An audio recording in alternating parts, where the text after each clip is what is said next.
আগে এই ভিডিওটা একটু দেখেন। Dr. Tariq Jia fosse emitted men mutahari this is one of the full Tarakanda. This is only the people. ভাই এখানে উনি ইংরেজিতে কথা বলছে। হ্যাঁ, আপনারা যারা যারা ইংরেজি বোঝেন না তারা ভিডিওটা স্কিপ করতে পারেন, তবে যারা ইংরেজি বোঝেন তারা আজকের পর থেকে আর বুঝবেন না। This is Timur Hatpagla and pass now and this is the N6. In the water the election this is N Baratari this is nine and on top of the Sharka this is নির্বাচনের প্রচারণার শেষ দিন চলে গিয়েছে। আপনারা এখন থেকে আর কেউ নির্বাচনের প্রচারণা করতে পারবেন না। আর সেই শেষ দিনের মধ্যে এই লোকটি বিএনপির একটি স্টেজের মধ্যে উঠে তারপর ইংরেজিতে কথা বলছিল, যেটা সবারই দৃষ্টি আকর্ষণ করেছে। অনেকেই এই ভিডিওটা দেখার পর সমালোচনাও করছেন। তবে অন্যদিকে হাসনাত আব্দুল্লাহ তার নির্বাচনের শেষ প্রচারণার দিন মানুষকে জড়িয়ে ধরে কান্না করছিল এবং স্টেজে থাকা প্রত্যেকটি মানুষ একে একে হাসনাত আব্দুল্লাহকে জড়িয়ে ধরে কান্না করে। আশেপাশের যত সাধারণ জনগণ সবাই তার সাথে একবার কোলাকুলি করার জন্য আসে। একদিকে হাসনাত আব্দুল্লাহ কান্নাকাটি করে তার নির্বাচনের প্রচারণা থেকে বিদায় নিচ্ছে, অন্যদিকে একটি স্টেজের মধ্যে মানুষ ফাইজলামি করতেছে এবং আরো একদিকে কিন্তু এই যে নাসিরউদ্দিন পাটোয়ারি সেও কিন্তু নাচ গান করছে। সো এক একজন এক একভাবে আজ কিন্তু তাদের প্রচারণা শেষ করেছে। হাসনাত আব্দুল্লাহ যাকে আপনারা সবাই চেনেন, তবে অনেকে স্বার্থের কারণে তাকে চেনে না। তো যারা তাকে চেনে না তারা জুলাই আন্দোলনটাকেও জানে না, জুলাই আন্দোলন সম্পর্কে তাদের কোনো জ্ঞান নেই বলে আমি মনে করি। যারা জুলাই আন্দোলন সম্পর্কে জানে তারা হাসনাত আব্দুল্লাহকে চেনে। যাই হোক, এই যে নির্বাচনের প্রচারণা বন্ধ হয়ে গিয়েছে, 10 তারিখ থেকে আপনারা কেউ আর নির্বাচনের প্রচারণা করতে পারবেন না। 10, 11, 2 দিন আপনাদের হাতে সময় আছে। এতদিন পর্যন্ত যত ধরনের প্রচারণা হয়েছে আপনারা এখন আপনাদের নিজের মস্তিষ্ক খাটায়া বিবেচনা করবেন যে কে কি প্রতিশ্রুতি দিয়েছে, কার কি ইস্তেহার রয়েছিল, কে কি আসলে দেশের উন্নয়ন করতে চাচ্ছে, সেইগুলো মস্তিষ্ক খাটায়া বিবেচনা করে আপনি একজন যোগ্য ব্যক্তিকে এবার ভোট দিবেন। ভোট কেন্দ্রের মধ্যে আইন শৃঙ্খলা বাহিনী তাদের সর্বোচ্চ চেষ্টা করবে যাতে করে একটি সুষ্ঠু সুন্দর নির্বাচন হয়। এবং ওইখানে আজকে কিছুক্ষণ আগে জানানো হয়েছিল যে মোবাইল ফোন নিয়ে ঢুকতে পারবেন না।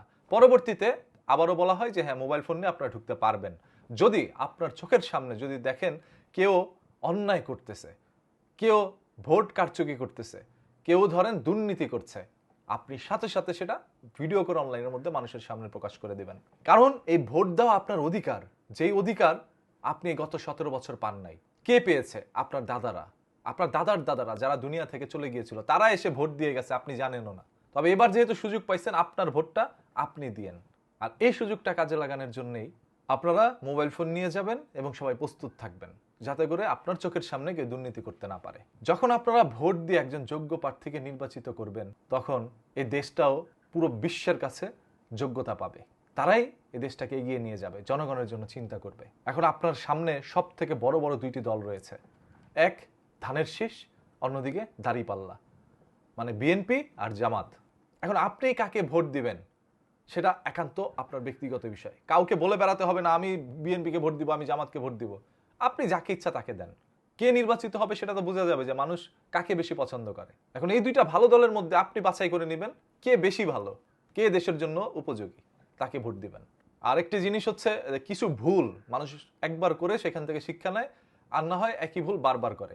এই যে বিএনপির স্টেজের মধ্যে একজনকে উঠাইছে, ইংরেজিতে ভুলভাল কথা বলছে বলে মানুষকে বিনোদন দিছে।